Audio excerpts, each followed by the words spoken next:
बिस्मिल्लाहिर्रहमानिर्रहीम। अस्सलाम वालेकुम।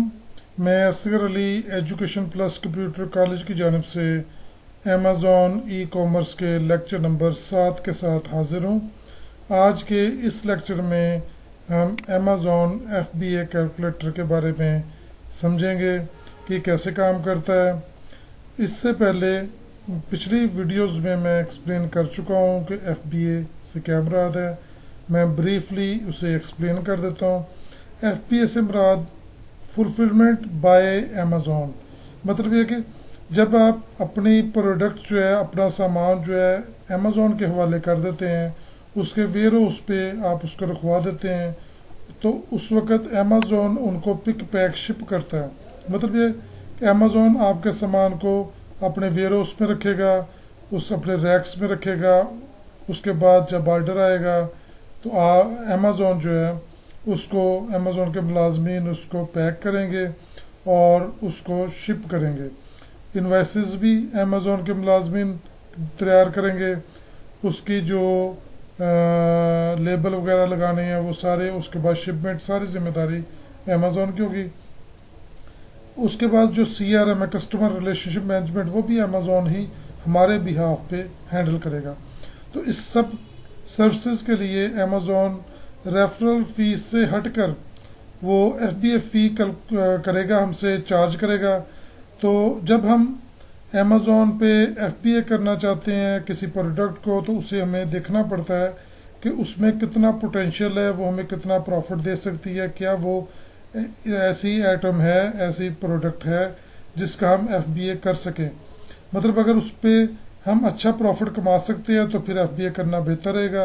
अगर वो ग्रोसरी आइटम की तरह कंपटीशन वाली आइटम है, ज़्यादा हम उस पर प्रॉफिट नहीं ले सकते, तो FBA करना काफ़ी हमारे लिए मुश्किल हो जाएगा।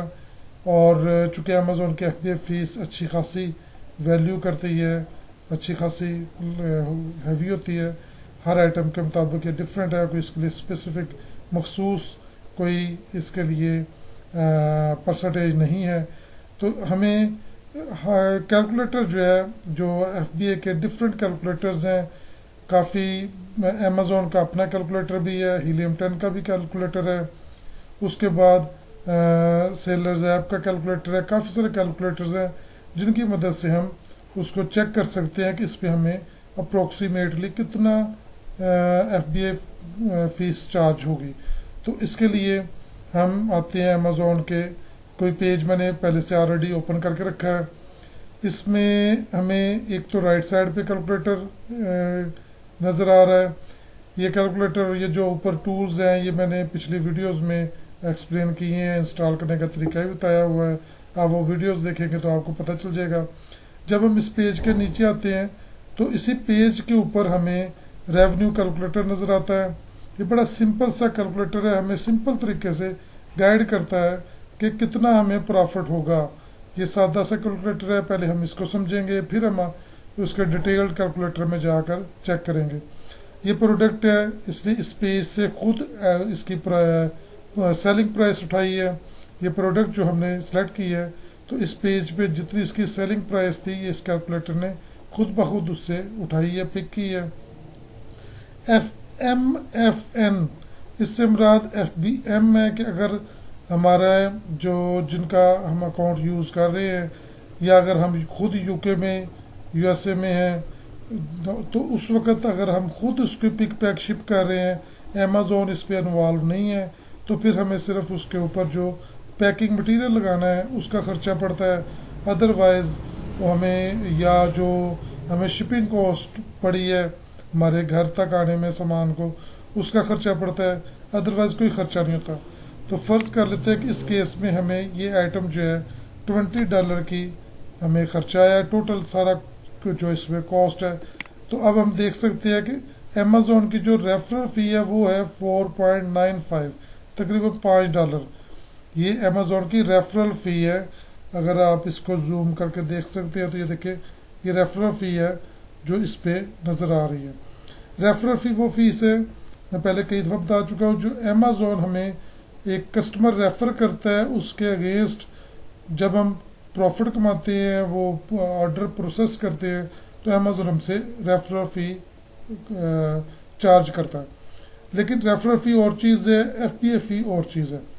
अब इसमें हमारा प्रॉफिट जो है, नेट प्रॉफिट राउंड अबाउट $8.04 है, और उसमें से रेफरल फ़ी माइनस हो चुकी है। ये था सिंपल तरीका है कि जिसमें हम खुद मर्चेंट खुद उसको पिक पैक शिप करता है, ये मर्चेंट फुलफिलमेंट नेटवर्क किया है इसमें। अब नेक्स्ट आ गया FBA। इसमें वही प्रोडक्ट की प्राइस मैं यहाँ पे रखता हूँ $20। अब देखते हैं कि हमें कितना प्रॉफिट हुआ।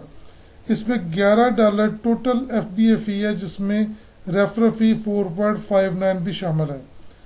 ये टोटल, या ऊपर आपको 4.95 USD जो है वो रेफरल फ़ी, उसके नीचे 6.18 जो है FBA फ़ी पड़ रही है। टोटल ये मिला के 11.13 जो है डॉलर हमें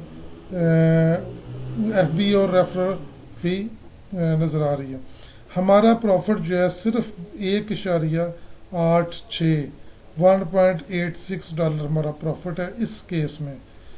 लेकिन इसमें चूँकि ये सिंपल सा तरीकाकार है, इसमें कुछ हिडन फीसें शो नहीं कराई गई।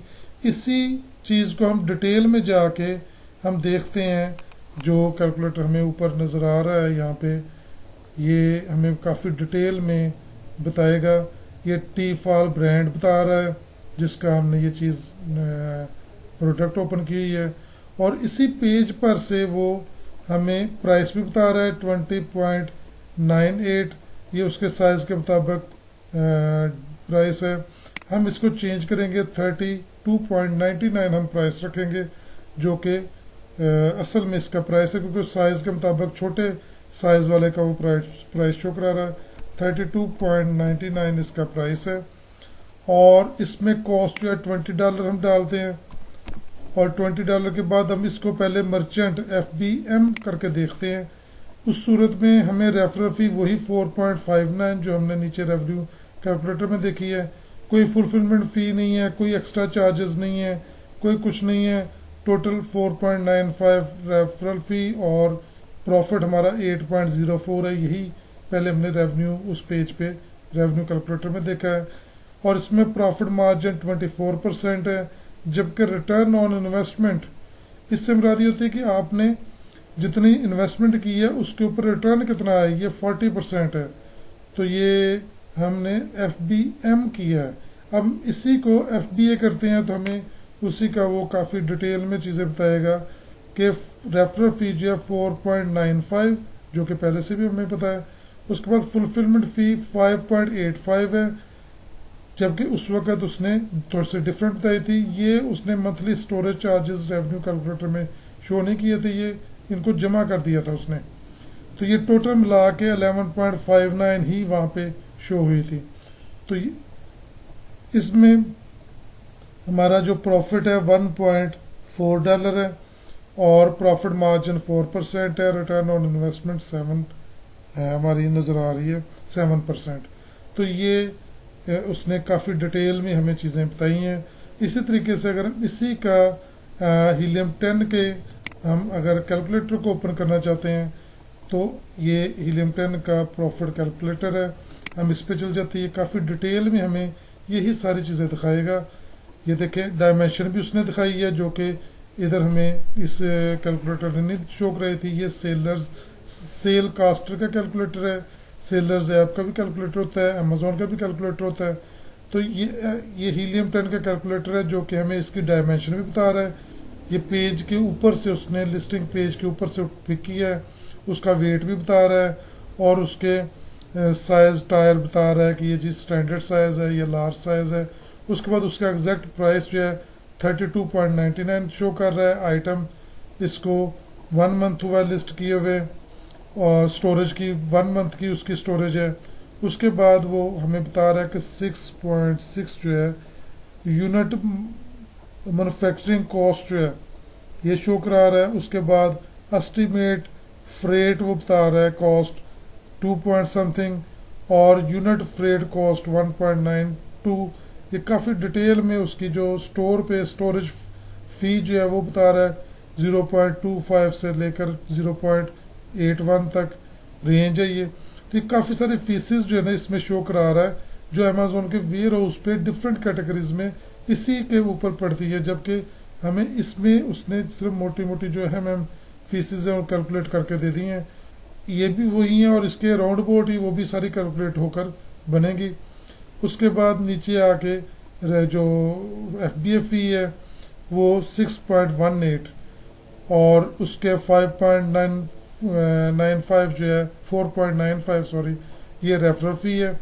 तो मिला के ये सारा का सारा जो है हमारे सामने आता है कि ये जी नेट जो है 13.09 से आगे तक है। ये वो परसेंटेज में आगे बता रहा है कि हमें मार्जिन इतना है हमारा, और हमें जो है उसमें रिटर्न ऑन इन्वेस्टमेंट जो है वो इतना है।